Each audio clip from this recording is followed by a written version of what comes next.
Hello everyone, good morning, good afternoon, good evening to all of you and a most welcome to my YouTube channel. So dear learners, आज की इस class में हम discuss करेंगे northern plains of India. Okay, last previous lecture में हमने cover किया था हिमालयन माउंटेन, ठीक है, या फिर नदर्न माउंटेन्स ऑफ इंडिया. ठीक, उसमें हमने ईस्टर्न हिल्स को भी कवर किया था जिनको हमने पूर्वांचल हिल्स बोला था. ठीक है, इस तरह से वो एक डिवीज़न जो थी फिजियोग्राफिक डिवीजन्स में से वो हमारा कंप्लीट हो चुका था. तो आज के इस लेक्चर में हम नदर्न प्लेन्स ऑफ इंडिया को कवर करेंगे. ओके, तो चलिए स्टार्ट करते हैं हम northern plains of India. Okay, यहाँ पे हम नदर्न प्लेन्स ऑफ इंडिया को पहले थोड़ा सा मैप में देखेंगे. उससे पहले मैं यहाँ पे आपको बताती हूँ कि नदर्न प्लेन्स ऑफ इंडिया को इंडस गंगा ब्रह्मपुत्र प्लेन भी कहते हैं. ठीक है, इसका दूसरा नाम क्या है? Indus Ganga Brahmaputra plain. आपको एग्जामिनर इस नाम से भी क्वेश्चन डाल सकता है. वो ये भी बोल सकता है कि इंडस गंगा ब्रह्मपुत्र प्लेन जो है इसको डिटेल में डिस्कस करें, तो वहाँ पे आप कंफ्यूज नहीं होना. नदर्न प्लेन्स को ही इंडस गंगा ब्रह्मपुत्र प्लेन कहते हैं. ओके, तो यही चीज़ पहले हम मैप के ऊपर मैं आपको थोड़ा सा बताऊंगी कि नदर्न प्लेन्स का फॉर्मेशन कैसे हुआ है. ठीक है, ये बने कैसे हैं. ठीक है, ओके, क्योंकि पहले कोई भी अगर हम लैंडफॉर्म पढ़ रहे हैं तो वो उसकी फॉर्मेशन कैसे हुई है वो चीज़ पहले हमें पता होनी चाहिए. ठीक है, उसके बाद उसकी लोकेशन पता होनी चाहिए. अब देखिए, अगर हम इसके नदर्न प्लेन्स की बात करें, आपको इतना पता है कि ये जो मैप है यहाँ पे जो आप ये ग्रीन देख रहे हैं, ग्रीन पोर्शन जो है ये सारा हमारा नदर्न प्लेन्स है. ठीक है, इंडिया के नदर्न प्लेन्स है. इनके ऊपर यहाँ पे अगर हम बात करें तो यहाँ पे हमारा हिमालय लाई करता है. ठीक है, इस तरह से ये हमारे हिमालयन माउंटेन रेंजेस हैं यहाँ पे. ओके, तो यहाँ पे एक चीज़ आपने समझनी है अच्छे से कि जो हिमालयन माउंटेन रेंजेस हैं, ठीक है, जो यंग फोल्डेड माउंटेन्स कहलाते हैं, उनकी फॉर्मेशन के बाद जब वो बन चुके थे, उनके बनने के पीछे रीज़न क्या था? Tectonic plates. ठीक है, अब जब उनकी फॉर्मेशन हो चुकी थी, उनकी फॉर्मेशन के बाद यहाँ पे क्या हुआ कि जो रिवर्स थे, ठीक है, इंडस गंगा ब्रह्मपुत्र रिवर तीनों, ठीक है, जिनको हम हिमालयन रिवर्स कहते हैं. कौन सी रिवर्स? ठीक है, Indus Ganga and Brahmaputra. Okay, ये तीनों की तीनों रिवर्स जो है वो इन माउंटेन्स से निकलती है, इसीलिए उनको हिमालयन माउंटेन्स कहा जाता है, सॉरी हिमालयन रिवर्स कहा जाता है. ठीक है, यहाँ पे आपको समझना क्या है कि हमारे ये प्लेन्स का फॉर्मेशन कैसे हुआ है.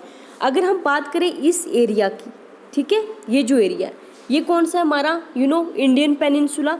ये हमारा बहुत पहले का बना हुआ है, उस टाइम का कि जब हमारे माउंटेन्स की फॉर्मेशन थी ही नहीं और जब हमारा इंडिया यहाँ पे था ही नहीं. हमारा इंडिया जब गोंडवाना लैंड का पार्ट था, पहले तो पंजिया का था, जब ब्रेक हुआ तो गोंडवाना लैंड का पार्ट हो गया. ठीक है, जब नीचे साउथ में इंडिया था तब इंडिया का सिर्फ ये पोर्शन था.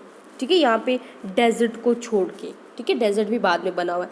तो ये इंडियन पेनिनसुला जो है, इसमें जो डेक्कन प्लेट्यू है वर्ल्ड्स ओल्डेस्ट प्लेट्यू है, ये सबसे पहले यही बना था. ठीक, उसके बाद जब इंडिया टकराया किसके साथ? यूरोप के साथ, यूरोप और एशिया के साथ, मतलब इंडियन प्लेट जो है यूरेशियन प्लेट के साथ जब टकराई तो इंडियन प्लेट का सबडक्शन हुआ. ठीक है, सबडक्ट की यूरेशियन प्लेट जो है वो ऊपर की तरफ उठी. ठीक है, और उसी से क्या हुआ, वो जो डेथ सी के सेडिमेंट्स थे उनके बीच में फोल्ड्स पड़ना स्टार्ट हो गए, इन रॉक्स के बीच में फोल्ड्स पड़ना स्टार्ट हो गए. तो इस तरह से हमें यहाँ पे यंग फोल्डेड माउंटेन्स देखने को मिले. ठीक है, जो जिनको हमने क्या कहा? Himalayan mountains. क्लियर? अब पहले ये बना, देन हिमालयन माउंटेन्स बने. जब हिमालयन माउंटेन्स बने तो हिमालयन माउंटेन से क्या हुआ, यहाँ पे मैं आपको ना थोड़ा क्लियर करके बताती हूँ. ठीक है, जब इस तरह से हमारे हिमालयन माउंटेन्स बने, ठीक है, इन्हीं हिमालयन माउंटेन से क्या हुआ, वो रिवर्स निकलना स्टार्ट हो गई. ठीक है, उन रिवर्स ने क्या किया, इन माउंटेन्स के अंदर इरोजन किया, क्योंकि रिवर का काम ही यही होता है कि वो इरोजन करती है, वो इरोड करती है मटेरियल को. वो भी कौन सा मटेरियल? सॉफ्ट रॉक का. हार्ड रॉक को रिवर इरोड नहीं कर पाती है, जहाँ जहाँ पे सॉफ्ट रॉक होती है उसको वो अपने साथ इरोड करके ले आती है मटेरियल को. तो रिवर्स ने क्या किया, ज़्यादा से ज़्यादा इन माउंटेन्स को कट करके आई. ठीक है, कट करके आई तो अपने साथ वो सेडिमेंट्स को भी लेके आई. वो सेडिमेंट्स ला के इसने क्या किया, ये इन माउंटेन्स के फुट हिल में आके यहाँ पे इकट्ठे करना स्टार्ट कर दिया. समझ आया? उन रिवर्स ने क्या किया, सेडिमेंट्स को लाया और यहाँ पे foot hill of these mountain ranges जो हैं यहाँ पे उसने सेडिमेंट को डिपॉजिट करना स्टार्ट कर दिया. जब डिपॉजिट किया तो उसकी डिपोजिशन की वजह से हमारे प्लेन्स बने हुए हैं। क्लियर। अब यहाँ पे एक चीज़ आपको और समझनी है, जैसे ये हमारे क्या थे, हिमालयन माउंटेन्स, ठीक है, ये हमारा डेक्कन प्लेट्यू। अगर यहाँ पे इंडस प्लेन्स को हटा मतलब इन नदर्न प्लेन्स को हटा दिया जाए, अभी आप नदर्न प्लेन्स को मतलब इमेजिन ये करो कि यहाँ पे नदर्न प्लेन्स नहीं है। जब हिमालयस बने, डेक्कन प्लेट्यू पहले का था, तो इन दोनों के बीच में एक डिप्रेशन था। ये जो रीजन था ये एक डिप्रेशन था, ठीक है। डिप्रेशन समझते हो, मतलब ये दोनों माउंटेन्स थे, ये इंडियन प्लेट्यू था, तो इसके बीच में एक डिप्रेशन था थोड़ा, जैसे ये माउंटेन है, ठीक है, ये डेक्कन प्लेट्यू, तो इसके बीच में ये डिप्रेशन था, ठीक है, ये वाला, ठीक। तो इस डिप्रेशन को उस रिवर ने क्या किया, जो माउंटेन से आई, उसने अपने सेडिमेंट्स के साथ इस डिप्रेशन को फिल किया, ठीक है। यहाँ पे सेडिमेंट्स को डिपॉजिट करती गई रिवर्स, तो डिपोजिशन के बाद यहाँ पे प्लेन्स बने। क्लियर।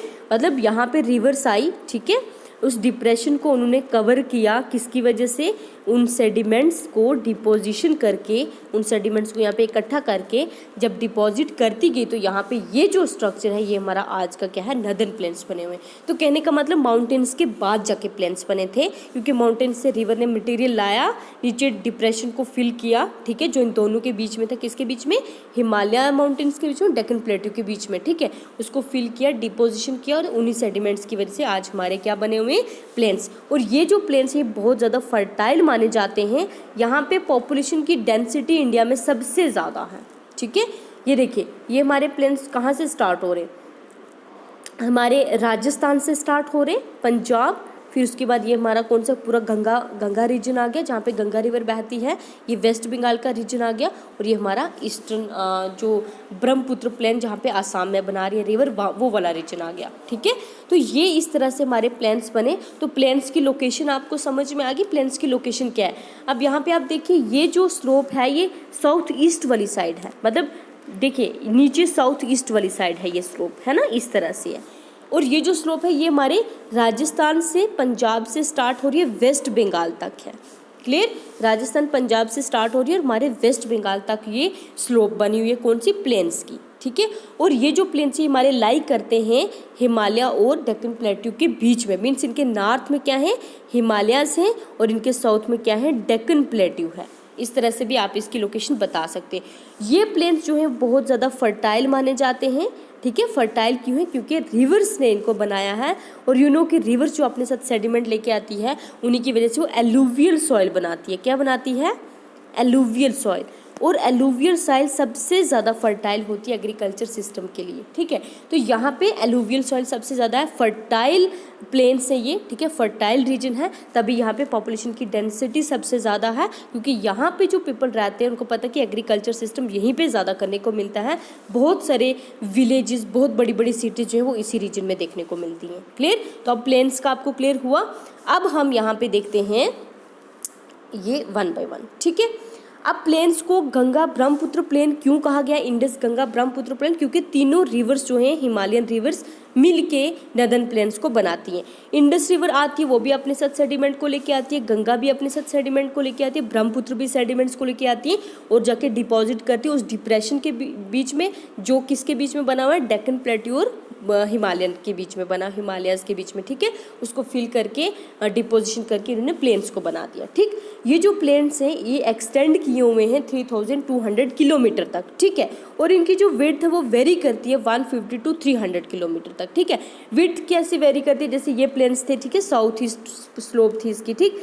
कहीं पे आप देखिए ज़्यादा वाइड, जैसे यहाँ पे ज़्यादा वाइड है तो वाइड कितने होंगे 300 किलोमीटर तक, और जहाँ पे थोड़े नैरो है तो नैरो एवरेज कितने होंगे 150 किलोमीटर तक। क्लियर। उसके बाद यहाँ पे साउथ ईस्ट स्लोप है इनकी, जो पंजाब राजस्थान से वेस्ट बंगाल तक लाई कर रहे हैं, ठीक है। और ये एक्सटेंड कर रहे हैं वेस्ट टू ईस्ट की तरफ, ठीक है, मतलब वेस्ट से स्टार्ट हो रहे नीचे ईस्ट की तरफ जो है ये इस तरह से प्लेन्स बने हुए हैं। और ये हिमालयाज और ग्रेटर इंडियन प्लेट्यू के बीच में लाई करते हैं। एक इनके नॉर्थ में हिमालयन माउंटेन्स है और इनके साउथ में ग्रेट इंडियन प्लेट्यू लाई करता है, ठीक है। ये प्लेन्स बहुत ज़्यादा फर्टाइल है और यहाँ पे सबसे ज़्यादा इंडिया की पॉपुलेशन इन्हीं प्लेन्स में रह रही है। डेंसिटी बहुत हाई है इन प्लेन्स की, ठीक है। बहुत सारे विलेज भी हैं यहाँ पे, बहुत बड़ी बड़ी सिटीज़ भी हैं यहाँ पे। क्यों? क्योंकि यहाँ पे फर्टाइल प्लेन्स है और यहाँ पे एग्रीकल्चर सबसे ज़्यादा होता है, इस वजह से यहाँ पे पॉपुलेशन की डेंसिटी हाई है। क्लियर? उसके बाद हम यहाँ पे देखेंगे कि ये जो प्लेन्स ये बने किसकी वजह से हैं, ये भी आपको मतलब पहले इसकी फॉर्मेशन अच्छे से लिखनी है, ठीक है। बने किसकी वजह से हैं? उस सॉइल की वजह से जो कौन लेके आया है, जो वो रिवर्स लेके आई हैं, हिमालयन रिवर्स, ठीक है, अपने साथ लेके आई हैं और उन्होंने आके नीचे डिपॉजिट किया उन सेडिमेंट्स को, ठीक है। जो नॉर्थ से लेके आई हैं और आके ग्रेट इंडियन प्लेट्यू जो साउथ में है, उन दोनों के बीच में जो डिप्रेशन था उसको फिल किया उन्होंने उन सेडिमेंट्स के साथ, उसी से वो सॉइल बनी है, उसी से हमारे प्लेन्स बने, ठीक है। ये जो रिवर्स हैं, ठीक है, ये डिपोजिशन करती गई, ठीक है, कौन से? उन सेडिमेंट्स को, ठीक है, जो कहाँ से लेके आई? जो उन माउंटेन से लेके आई, ठीक है। जो ये डिपॉजिट करती रही, इनको मतलब ओवर मिलियन ऑफ ईयर्स लग गए वो डिप्रेशन फिल करने में, मतलब एकदम से प्लेन्स नहीं बने हैं। माउंटेन्स की फॉर्मेशन देखिए कितना टाइम लगा, ठीक है। डेक्कन प्लेट्यू जो था वो बहुत पहले का बना हुआ था, इसके बीच में जो डिप्रेशन था ये वाला, इसको फिल करने में उनको मिलियन ऑफ ईयर्स लग गए, तब जाके प्लेन्स बने। क्लियर? उसके बाद उसके बाद यहाँ पे आप देखेंगे कि ये जो प्लेन्स है ये ऑलमोस्ट फीचरलेस प्लेन्स हैं, ठीक है। मैक्सिमम इनकी हाइट जो है 204 मीटर तक है, मतलब ज़्यादा हाइटेड नहीं है, ठीक है। अब यहाँ पे एक इम्पॉर्टेंट चीज़ आपने याद रखनी है, वो ये है कि जो लैंड अम्बाला, ठीक है, अम्बाला के अराउंड में है, ठीक है, वो उसको हम कहते हैं वाटर डिवाइड। इस प्लेन्स में पंजाब में, ठीक है, जो प्लेन, ठीक है, पंजाब हरियाणा वाली साइड जो प्लेन अम्बाला के सराउंडिंग में, मतलब अम्बाला के पास जो प्लेन्स है उनको वाटर डिवाइड कहा जाता है। क्यों वाटर डिवाइड कहा जाता है? ये कॉम्पिटिटिव एग्जाम के लिए इंपॉर्टेंट चीज़ है, ठीक है। वाटर डिवाइड इसलिए कहा जाता है क्योंकि कुछ रिवर्स उस प्लेन के ईस्ट साइड से होते हुए बे ऑफ बंगाल में फॉल कर जाती हैं और कुछ रिवर्स उसके वेस्ट साइड से होते हुए अरेबियन सी में फॉल कर जाती हैं। जैसे ये सपोज करते ये अम्बाला प्लेन आ गया, ठीक है। अब यहाँ से रिवर्स आ रही हैं, कुछ रिवर्स इसके देखिए वेस्ट से होते हुए अरेबियन सी में फॉल कर जाएंगी, कुछ रिवर इसके ईस्ट से होते हुए बे ऑफ बंगाल में फॉल कर जाएंगी। इस तरह से इसको वाटर डिवाइड भी कहा जाता है, ठीक है। उसके बाद ये जो मैप है इसमें मैंने आपको बता दिया कि इसका एक्सटेंशन वेस्ट से ईस्ट की तरफ हो रहा है। किसका? प्लेन्स वेस्ट से ईस्ट की तरफ लाई कर रहे हैं। नॉर्थ में इसके हिमालयाज़ है, साउथ में इसके डेक्कन प्लेट्यू है। राजस्थान, पंजाब, गंगा रीजन जो है हमारा, वेस्ट बंगाल का पोर्शन और आसाम का पोर्शन जहाँ पे ब्रह्मपुत्र रिवर बह रही है, ठीक है, ये जो है ये हमारा प्लेन्स का रीजन आता है, ठीक। अब यहाँ पे देखिए इनकी यहाँ पे विड्थ जो है वो अबाउट जो एवरेज है 300 किलोमीटर तक है। यहाँ पे अगर आप देखें तो यहाँ पे 150 किलोमीटर तक है एवरेज विड्थ, ठीक है। इस तरह से आप ये चीज़ करेंगे तो ये आपके प्लेन्स का फॉर्मेशन कैसे हुआ? ऊपर से रिवर्स है, रिवर्स ने उन माउंटेन को कट करके जो सेडिमेंट्स लाए थे वो उस डिप्रेशन में फिल करते गए, मिलियन ईयर्स लग गए फिल करते हुए, फिर बाद में जाके वो प्लेन्स बने। क्लियर? उसके बाद यहाँ पे हम देखेंगे कि इन प्लेन्स को डिवाइड किया गया, ठीक है। नदर्न प्लेन्स की जो डिवीजन है वो आप इस तरह से करेंगे। पहले हम इसकी लैटिट्यूडनल डिवीजन्स क्लियर करेंगे, ठीक है। लैटिट्यूडनल डिवीजन्स में हम सबसे पहले पढ़ेंगे बाबर, ठीक है। ये बहुत इंपॉर्टेंट चीज़ें हैं, किसको पढ़ेंगे? बाबर को, ठीक है। अब बाबर जो है, ठीक है, ये लैटिट्यूडनल डिवीजन्स हैं। लैटिट्यूड जो समझते हो ना हॉरिजेंटली, ठीक है। अब सबसे पहली जो डिवीज़न है दैट इज़ बाबर। बाबर लाई करते फुट हिल ऑफ शिवालिक्स में, मतलब जैसे हमारे ये माउंटेन रेंज जैसे ग्रेटर हिमालय आ गया है ना, मिडिल हिमालय आ गया, ये शिवालिक्स आ गया, ठीक है। शिवालिक्स के फुट हिल में यहाँ पे जो रिवर जो प्लेन्स बना रही हैं दैट इज़ बाबर, ठीक है। ये इसको हम क्या कहेंगे? बाबर। इनकी जो विड्थ है वो 8 to 16 किलोमीटर तक वेरी करती है। ये जो प्लेन्स है जिसको हमने बाबर कहा, ये हमारे टोटली स्टोन्स और पेबल से बने हुए हैं, मतलब इस तरह से बड़े बड़े जो पहाड़ पत्थर हैं, ठीक है, स्टोन्स हैं, ठीक है, इनसे और पेबल से बने हुए हैं। ये हमारे कौन से जो प्लेन हमारे सबसे पहले फुट हिल ऑफ शिवालिक में लाई करते हैं, ठीक है। इनमें क्या होता है कि जो ऊपर से वाटर आ रही होती है, जो रिवर्स आ रही होती है, जो स्ट्रीम्स आ रही होती है, वो यहाँ पे जब बाबर वाले एरिया में पहुँचती है तो यहाँ पे वो डिसअपेयर हो जाती हैं और अंडरग्राउंड फ्लो करती हैं। डिसअपेयर होने का रीज़न एक ही है वो क्या है, क्योंकि यहाँ पे स्टोन्स और पेबल्स हैं। अब रिवर अगर देखिए स्मॉल अगर स्ट्रीम होगी तो वो यहाँ इसके ऊपर से फ्लो नहीं कर पाएगी, वो इन पत्थर्स के नीचे चली जाएगी, ठीक है। जब नीचे चली जाएगी तो अंडरग्राउंड फ्लो करेगी। लेकिन हाँ, एक रीज़न पे ये सरफेस पे फ्लो कर सकते हैं, अगर कोई लार्ज स्ट्रीम हो, कोई बहुत बड़ी रिवर हो, वाटर का वॉल्यूम ज़्यादा हो, तो वो सरफेस से होते हुए निकल जाएगा। लेकिन मोस्टली क्या होता है, यहाँ पे स्ट्रीम्स आके डिसअपियर हो जाती हैं, डिसअपियर होकर अंडरग्राउंड ये फ्लो करती हैं, ठीक है। उसके बाद ये जो भाबर वाला जो रीजन है ये एग्रीकल्चर के लिए बिल्कुल भी सूटेबल नहीं है, क्योंकि यहाँ पे स्टोन्स और पेबल्स है, यहाँ पे कहाँ पे एग्रीकल्चर होगा, ठीक है। ये एक्सटेंड किए हुए सिंधु रिवर से लेके तीस्ता रिवर तक, मतलब कहाँ से कहाँ लाई कर रहे हैं। सिंधु रिवर कौन है, सिंधु रिवर जहाँ पाकिस्तान में इंडस को सिंधु कहते हैं, उसी सिंधु रिवर इंडस है जो कि पाकिस्तान में इसको सिंधु के नाम से जानते हैं। वहाँ से लेके तीस्ता रिवर तक जो हमारे भाबर हैं, ठीक है। उसके बाद जो रिवर्स डिसअपेयर होती हैं वो परमिएबिलिटी ऑफ सॉइल की वजह से होती है, क्योंकि वहाँ पे स्टोन्स हैं, स्टोन्स उसको एब्जॉर्ब नहीं कर पाते, तो स्टोन्स के अंदर चली जाती है वो रिवर और अंडरग्राउंड फ्लो करती है, ठीक है। और यहाँ पे क्या होता है कि सिर्फ और सिर्फ जो बिग रिवर्स होती है वो सरफेस पे फ्लो कर पाती हैं, जो स्मॉल स्ट्रीम्स होती हैं वो फ्लो नहीं कर पाती हैं, ठीक है। उसके बाद जो सेकंड डिवीजन आती है लैटिट्यूडनल, दैट इज तिराई, ठीक है। तिराई जो है वो लाई करती है भाबर के साउथ में और उसी के पैरेलल रन करती है। ये मैं आपको अभी मैप पे भी दिखाऊंगी, ठीक। इसकी जो विड्थ है वो वेरी करती है 20 to 30 किलोमीटर तक, ठीक है। और ये जो है फाइनल एलुवियम के पार्टिकल से बनी हुई है, ठीक है। वहाँ पे स्टोन्स और पेबल से बनी हुई थी, ये फाइनल एलुवियम पार्टिकल से बनी हुई है, ठीक है। अंडरग्राउंड स्ट्रीम जो थी, जैसे रिवर्स ऊपर से आई थी, ठीक है। यहाँ पे जो भाबर थी जिसको हमने कहा स्टोन और पेबल से बना, यहाँ पे डिसअपियर होगी, अंडरग्राउंड फ्लो करना स्टार्ट होगी। जो तिराई रीजन है वहाँ पे आके ये रीअपियर हो जाती है रिवर, समझ आया। वहाँ पे आप वापस आके अंडरग्राउंड से फिर वापस रीअपियर हो जाती है, ये चीज़ याद रखना, ये इंपॉर्टेंट है, ठीक है। अंडरग्राउंड स्ट्रीम जो कि भाबर से आई थी वो री इमर्ज हो जाती है, सरफेस पे वापस फिर आ जाती है और यहाँ पे आके वो मार्शी एरियाज़ क्रिएट करती है। यू नो मार्शी एरियाज़ क्या होते हैं, ये इंपॉर्टेंट चीज़ है, ये आपको समझना है कि मार्शी एरियाज़ हम किसे कहते हैं। जो स्ट्रीम्स भाबर वाले रीजन में डिसअपेयर हुई थी, अंडरग्राउंड फ्लो करी थी, वही स्ट्रीम्स आके रीअपेयर हो जाती हैं कौन से वाले एरिया में, तिराई वाले एरिया में, और वहाँ पे वो मार्शी एरियाज़ बनाती हैं। मार्शी एरियाज़ वो वाले एरियाज़ होते हैं जो हमेशा जो लैंड वेट होती हैं और मतलब उसमें वाटर भी होता है थोड़ा और बीच में कवर होता है टाल ग्रासेस के साथ, उसको मार्शी एरियाज़ कहते हैं, ठीक है। अब ये जो रीजन है तिराई का, ठीक है, ये एग्रीकल्चर के लिए सूटेबल है क्योंकि यहाँ पे पैडी कल्टीवेशन की जाती है यहाँ पे इस रीजन में, ठीक है। यहाँ पे जो वाटर फ्लो करता है, ठीक है, बिलो द सरफेस ऑफ, मतलब भाबर के नीचे, जो भाबर वाला एरिया उसके नीचे जो भी वाटर फ्लो कर रहा होता है वो तिराई वाले रीजन में ऊपर आ जाता है सरफेस पे, ठीक है। वो स्ट्रीम जो डिसअपेयर हुई थी वापस वो रीअपेयर होगी, कहाँ पे आके री इमर्ज होगी, कहाँ पे आके तिराई वाले रीजन में, ठीक है। यहाँ ये जो है ये लो लेवल वाला प्लेन है, ठीक है। यहाँ पे वाटर का जो रिवर का जो वाटर वो स्प्रेड हुआ और उसने जाके marshy land mean swampy land को बनाया है। वो लैंड जो हमेशा वेट होती है और जिसके सराउंडिंग में टाल ग्रासेस होते हैं उसको हम कहते हैं। क्लियर, ये आपको तिराई और भाबर समझ में आया। देन उसके बाद जो थर्ड है दैट इज़ बांगर, ठीक है। बांगर हम कहते हैं ओल्ड एलुवियम सॉइल को, ठीक है, जो हमेशा फ्लड प्लेन्स के से ऊपर लाई करती है। मतलब जैसे हमारा एक ये प्लेन आ गया, ठीक है, ये प्लेन आ गया। अब रिवर क्या करती है, रिवर पहले यहाँ से फ्लो कर रही थी, यहाँ पे डिपोजिशन कर करके फिर वापस सेंटर से फ्लो करना शुरू होगी। ये जो रीजन है ये इससे क्या हो गया, ये इससे थोड़ा अबोव मतलब ऊपर की तरफ उठ के, ये भी मैं आपको डायग्राम में बताऊंगी। और इसको ओल्ड एलुवियम कहते हैं, जो पुरानी सॉइल होती है, ठीक है। मोस्टली ये कैलकेरियस कंकर से बनी होती है। कैलकेरियस यू नो क्या होते हैं, कैलकेरियस होते हैं जिसके अंदर क्या होता है, कैल्शियम कार्बोनेट होता है, ठीक है, उससे बने होते हैं ये, ठीक है। और तिराई रीजन जो है इसको अलग अलग रीजन्स पे अलग अलग नाम से जाना जाता है, ये चीज़ इंपॉर्टेंट है। जैसे पंजाब में धैया के नाम से जाना जाता है, दारस और दांस इंडस में कहते हैं जो इंडस प्लेन्स हैं, ठीक है।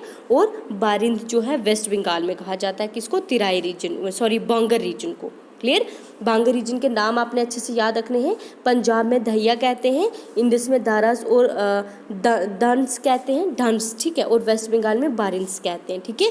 और ये जो बांगर रीजन है ये एग्रीकल्चर के लिए सूटेबल नहीं है, ठीक है, क्योंकि फर्टाइल सॉइल नहीं है। उसके बाद अगर खादर की बात की जाए तो खादर जो है ये न्यू एलुवियम सॉइल है, ठीक है, जो फ्लड की वजह से बनी हुई, जैसे न्यू एलुवियम जहाँ पे रिवर ने क्या किया, नया नया डिपोजिशन किया। ठीक है, अब यहाँ पे हर साल क्या करती है रिवर, वहाँ पे मतलब जैसे फ्लड लाती है। ठीक है, तो उसमें क्या होता है, जो मिट्टी आती है वो एलुवियम सॉइल होती है, वो बहुत ज़्यादा फर्टाइल होती है। ठीक है, ये बेसिकली क्ले सॉइल से बनी होती है और बहुत ज़्यादा फर्टाइल होती है। ठीक है, अब ये फर्टाइल क्यों नहीं होती, क्योंकि कैलकेरियस कंकर से बनी होती है और यही सूटेबल होती है सबसे ज़्यादा एग्रीकल्चर के लिए, और इसको पंजाब में बिड के नाम से जाना जाता है।